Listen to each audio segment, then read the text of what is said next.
um time que tem uma comissão técnica que praticamente acabou de chegar, levou 6 gols no primeiro jogo, levou mais 2 no segundo contra 2 das principais equipes brasileiras e recebeu o Cruzeiro numa situação em que, se não ganhasse, a casa ia cair.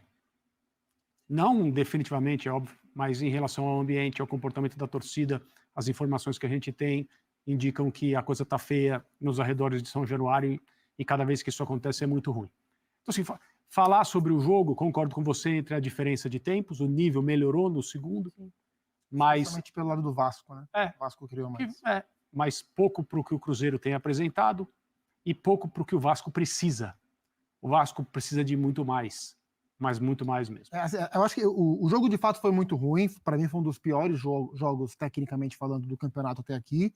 São duas equipes com inúmeros problemas técnicos, mas o jogo de hoje também teve fatores dos dois lados que potencializaram a qualidade ruim do jogo, que foi o fato dos melhores jogadores das duas equipes não estarem presentes. Então, assim, o Cruzeiro é um time com limitações. O Cruzeiro sem o Matheus Pereira é um time que não tem por onde criar. O Vasco é um time com limitações. O Vasco sem o Dimitri Payet, sem o Lucas Piton, não tem por onde criar.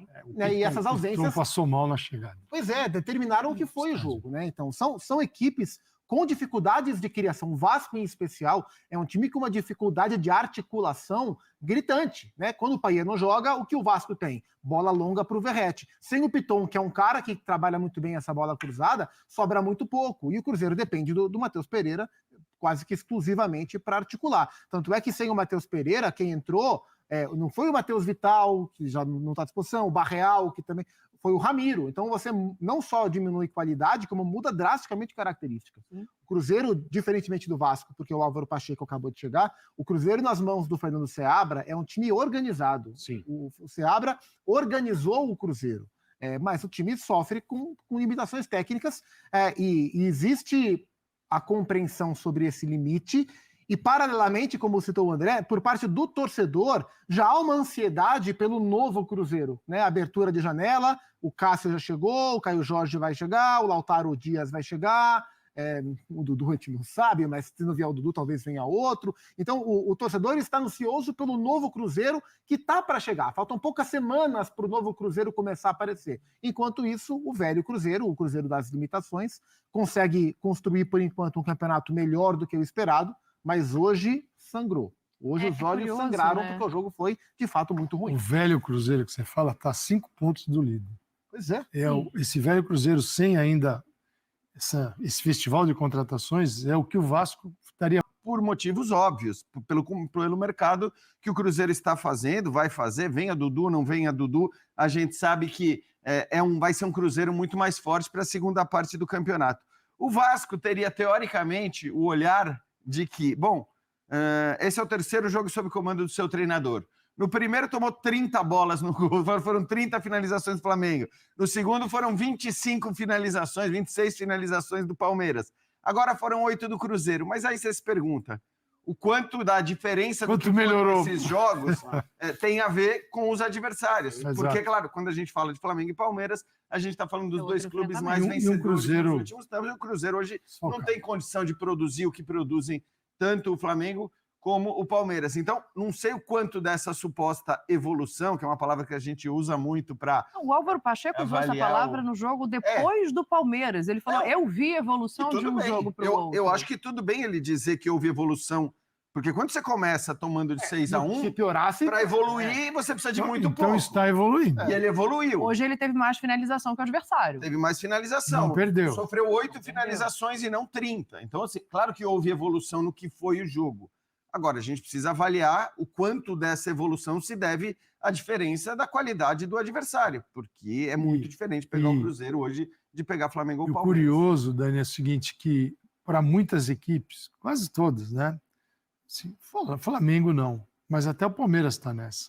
Assim, o que a janela agora vai determinar para o restante do campeonato? Porque o Palmeiras está perdendo muita gente, tem que repor também, senão aí é sacanagem com o Abel. Mas o Flamengo já é o mais estabilizado, não perdeu ninguém até agora e talvez possa se mexer no mercado. Não é nesse momento pelas perdas para a Copa América. Agora sim, contundidos e Copa América. E ainda é um time que o treinador estava suspenso, mas assim, pode ter jogador suspenso. Então tem Copa América, contusão e suspensão. Isso é terrível para qualquer time. Mas assim, é muita gente esperando a janela de contratações para mudar de vida.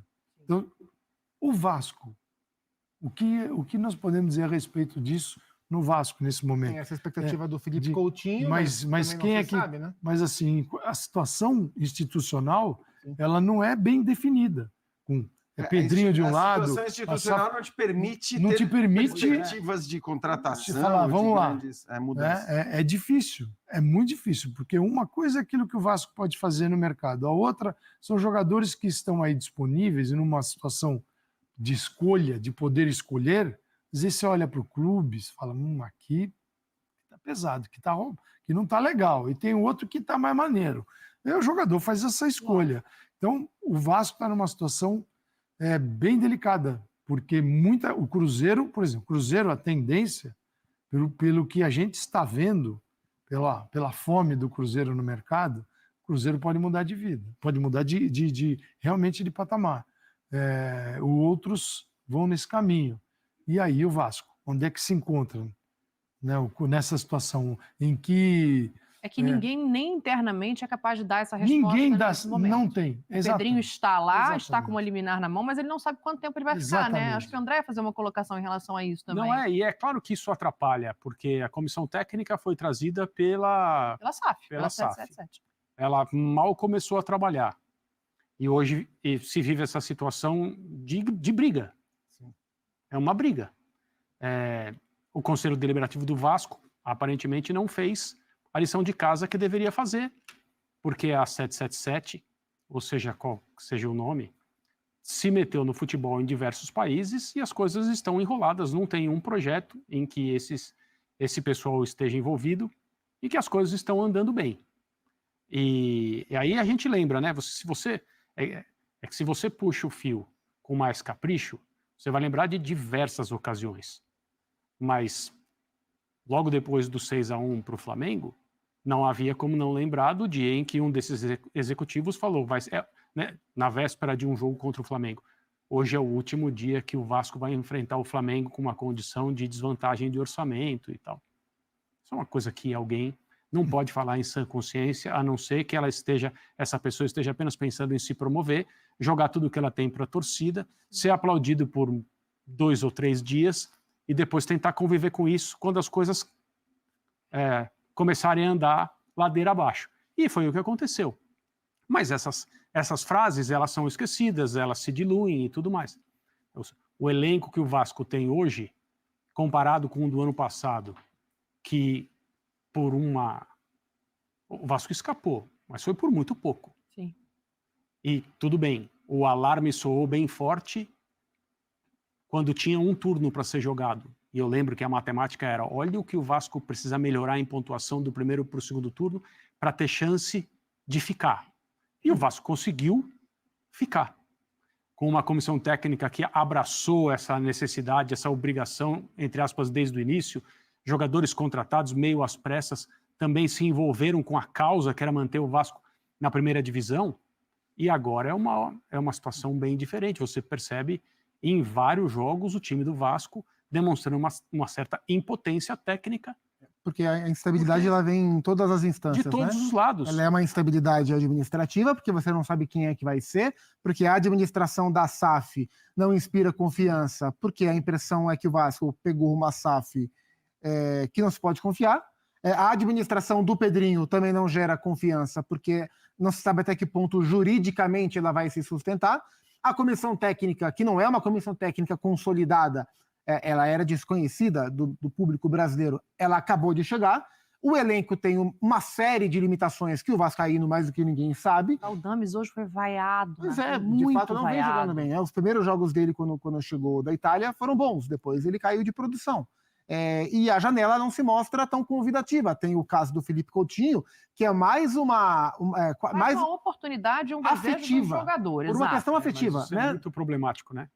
E aí, se vem o Coutinho, talvez venha o Souza, talvez venha, não sei mais, que todo mundo que de alguma forma está ligado ao Vasco. Então, também não é um clube que, de olho na janela, tem um poder de persuasão para grandes jogadores. Então, por todos os lados, há motivos para se desconfiar desse Vasco. Então, é natural que o campeonato seja de sobrevivência mesmo.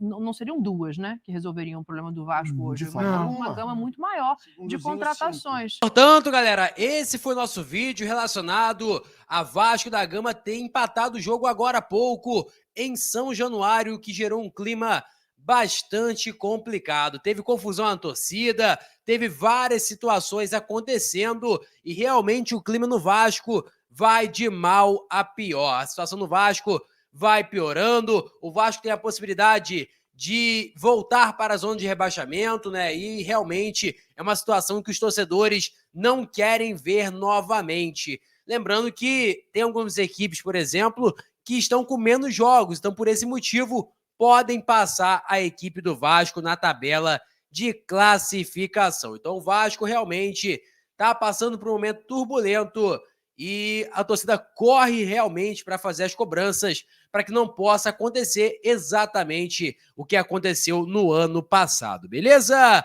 Vou ficando por aqui, galera. Peço humildemente a você que deixe o like para apoiar bastante o React do Futebol. Lembrando que nossa meta é 40 mil o mais rápido possível. Eu conto muito com a sua ajuda, beleza? Valeu, galera. Tamo junto e é nóis. Fui!